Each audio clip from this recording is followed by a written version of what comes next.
ഇസ്രായേലിന്റെ രാജ്യത്ത് തീർന്ന സാവൂളിനെ ഞാൻ തള്ളിക്കളഞ്ഞിരിക്കുന്നു. അവനെ ഓർത്ത് നീ എത്ര നാൾ വിലപിക്കും?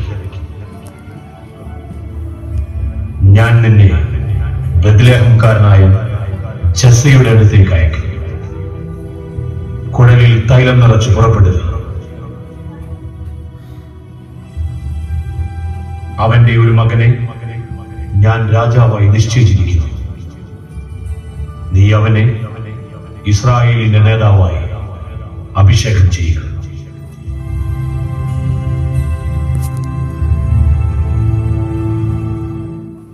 അവിടുത്തെ ഇഷ്ടം പോലെ.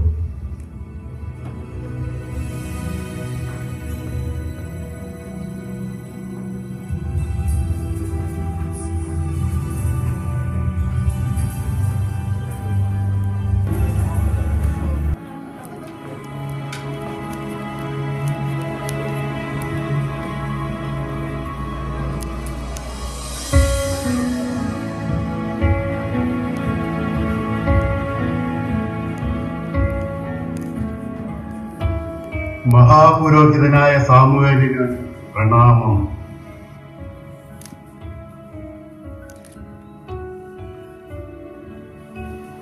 അങ്ങയുടെ സന്ദർശനത്താൽ ഈ ഭവനം അനുഗ്രഹിക്കപ്പെട്ടിരിക്കുന്നു. എന്താണാവോ അങ്ങയുടെ ആഗമന ഉദ്ദേശം?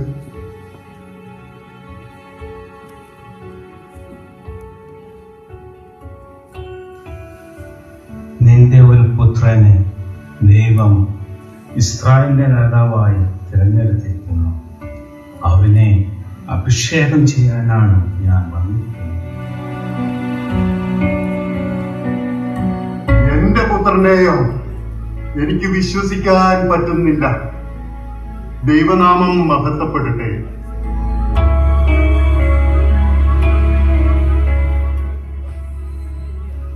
ഇവൻ ഏലിയാവ്, ഇവനെയാണോ അങ്ങ് ഉദ്ദേശിക്കുന്നത്? ഇവനല്ല. ഇത് അഭിനാദാബ്, ഇത് ഷമ്മ. ഇവരിലാരെങ്കിലുമാണോ അങ്ങ് ഉദ്ദേശിക്കുന്നത്?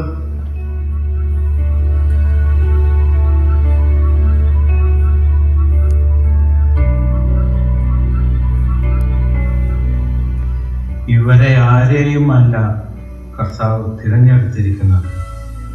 നിന്റെ എല്ലാ പുത്രന്മാരുമായോ?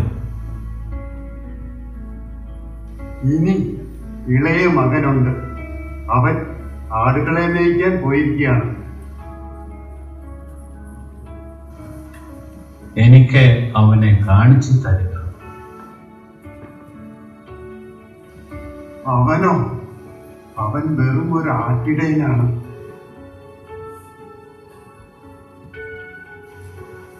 മനുഷ്യൻ ഭാഗ്യരൂപത്തിലാണ് ശ്രദ്ധിക്കുന്നത്, എന്നാൽ ദൈവം ഹൃദയഭാവത്തിൽ.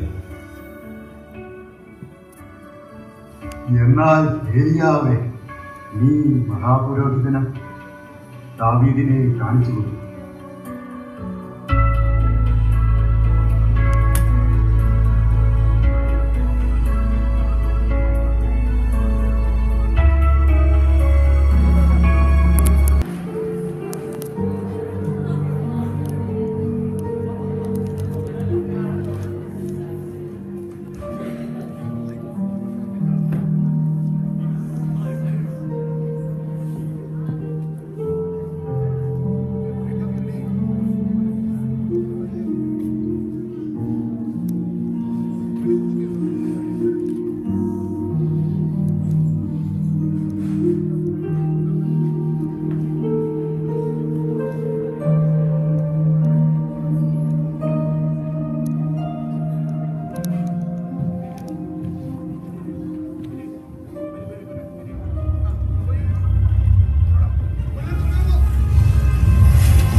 ഇസ്രായേലിനെ ശത്രുകരങ്ങളിൽ നിന്ന് രക്ഷിക്കാൻ ദൈവം പുതിയ നേതാവിനെ തിരഞ്ഞെടുത്തു.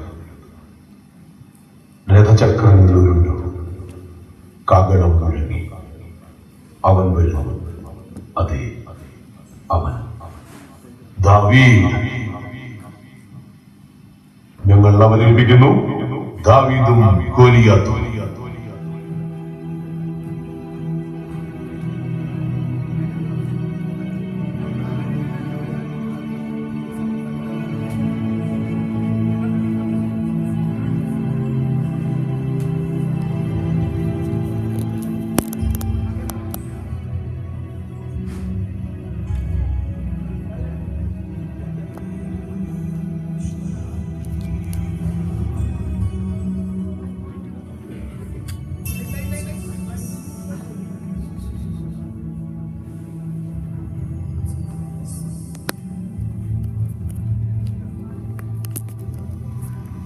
സാമുവേൽ പ്രവാചകന് പ്രണാമം.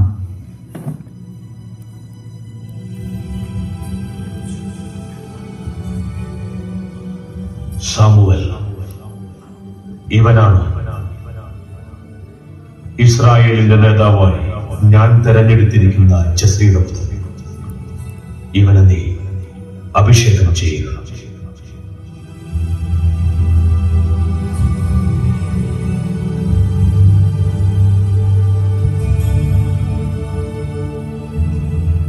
ദൈവനാമത്തിൽ ഇസ്രായേലിന്റെ നേതാവായി നിന്നെ ഞാൻ അഭിഷേകം ചെയ്യും.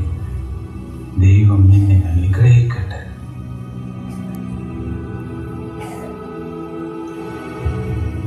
ദൈവത്തിന്റെ ഇഷ്ടം നിറവേറട്ടെ.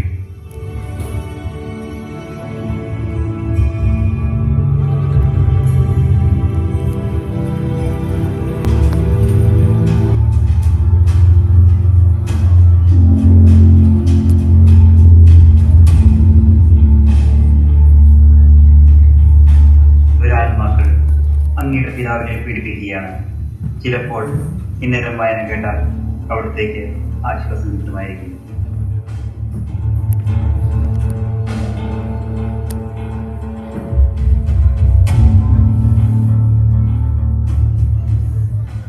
നിനക്ക് കിന്നരം വായനയിൽ നൈപുണ്യമുള്ള ആരെങ്കിലും അറിയാമോ?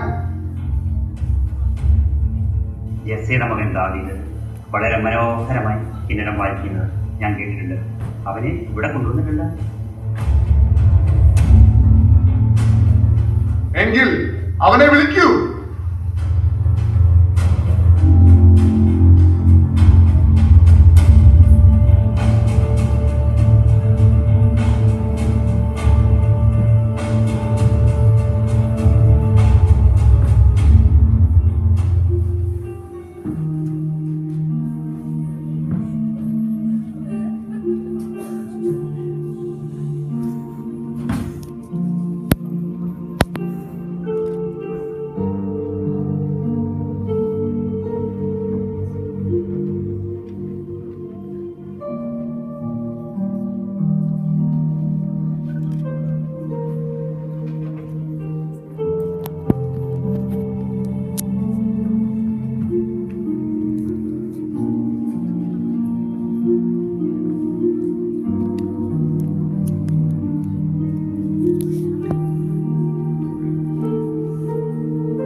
അങ്ങനെ ഫിലിസ്ത്യർ നമ്മുടെ പല സ്ഥലങ്ങളും പിടിച്ചടക്കി.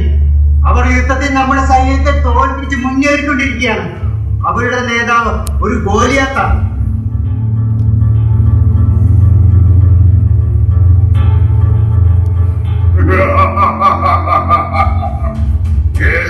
രാജാവേ, നീ കൊട്ടാരത്തിൽ ഒളിച്ചിരിക്കുകയാണ്.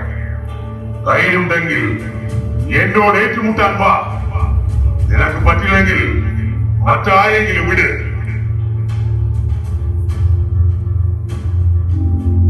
അവൻ 6 മുഴത്തിൽ കൂടുതൽ ഉയരവും നല്ല ആരോഗ്യമുള്ള മല്ലനാണ്.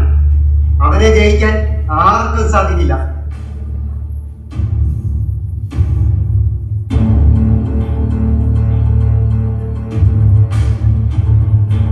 ഞാൻ നിങ്ങളെ വെല്ലുവിളിക്കുന്നു. ഇസ്രായേലിൽ ഒരുവൻ എന്നോട് പൊരുതി ജയിച്ചാൽ ഫിലിസ്ത്യർ നിങ്ങളുടെ അടിമകളാണ്. എന്നാൽ ഞാൻ അവനെ തോൽപ്പിച്ചാൽ നിങ്ങൾ ഞങ്ങൾക്ക് അടിമവേല ചെയ്യണം.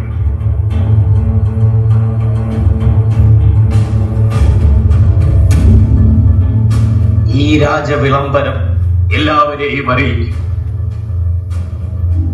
ഗോലിയാത്തിനെ കൊല്ലുന്നവർക്ക് വിലയേറിയ സമ്മാനങ്ങളും സർവ്വസൈന്യാധിപൻ സ്ഥാനവും രാജാവിന്റെ മകളെ ഭാര്യയുമായി നൽകാം.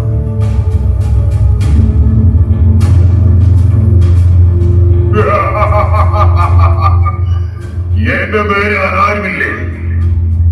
ഈ ഇസ്രായേൽക്കാരെല്ലാം ഇത്രയ്ക്ക് വീരുക്കളോ? എങ്കിൽ ഞങ്ങൾ നിങ്ങളെ കീഴടക്കി നശിപ്പിക്കാൻ പോവുകയാണ്.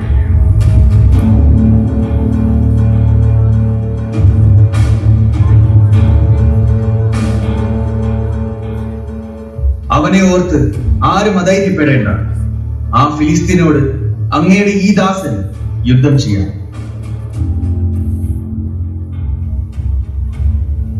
മകനെ, നീ അവനെ നേരിടാൻ ശക്തനല്ല. നീ ചെറുപ്പമാണ്. അവനാകട്ടെ ചെറുപ്പം മുതൽ യോദ്ധാവും. പിതാവിന്റെ ആടുകളെ മേയിക്കുന്നവനാണ് ഈ ദാസൻ.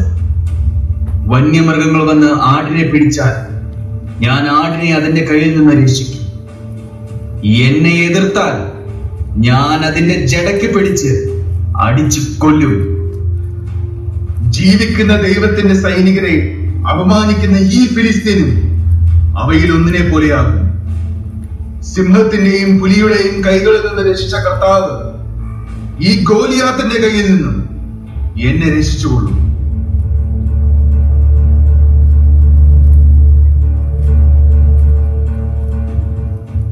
ശരി, പോയി വരൂ. കർത്താവ് നിന്നോട് കൂടെ ഉണ്ടായിരിക്കട്ടെ.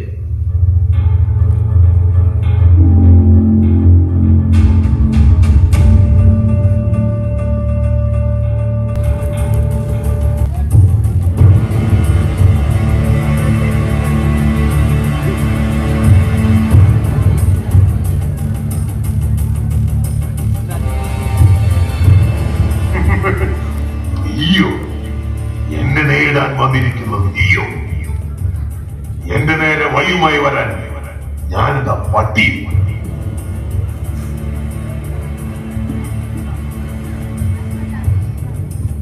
ഞാൻ നിന്റെ മാംസം പറവകൾക്കും കാട്ടുമൃഗങ്ങൾക്കും ഭക്ഷണമായി നൽകും.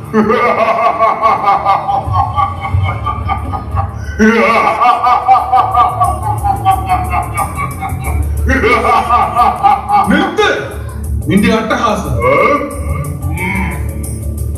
വാളും കുന്തവുമായി നീ എന്നെ നേരിടാൻ വരുന്നു.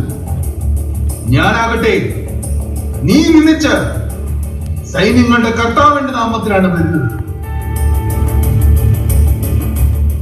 കർത്താവ് നിന്നെ ഇന്ന് എന്റെ കൈകളിൽ ഏൽപ്പിച്ചത്. ഞാൻ നിന്നെ വധിക്കും. നിന്റെ ശരീരം പറവകൾക്കും കാട്ടുമൃഗങ്ങൾക്കും ഭക്ഷണമാകും. ഇസ്രായേലിന്റെ ദൈവത്തെ ലോകമെല്ലാം അറിയും.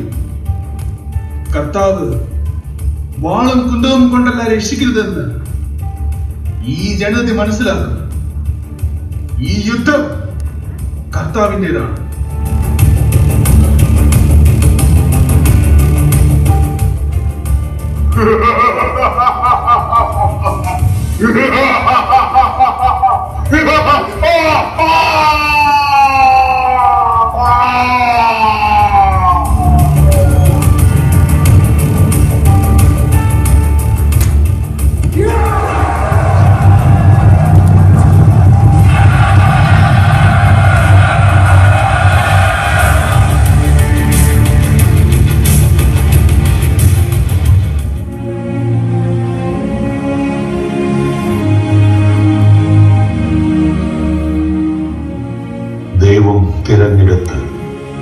അഭിഷേകം ചെയ്ത ദാവീദിന്റെ ജൈത്രയാത്ര ഇവിടെ തുടങ്ങുന്നു.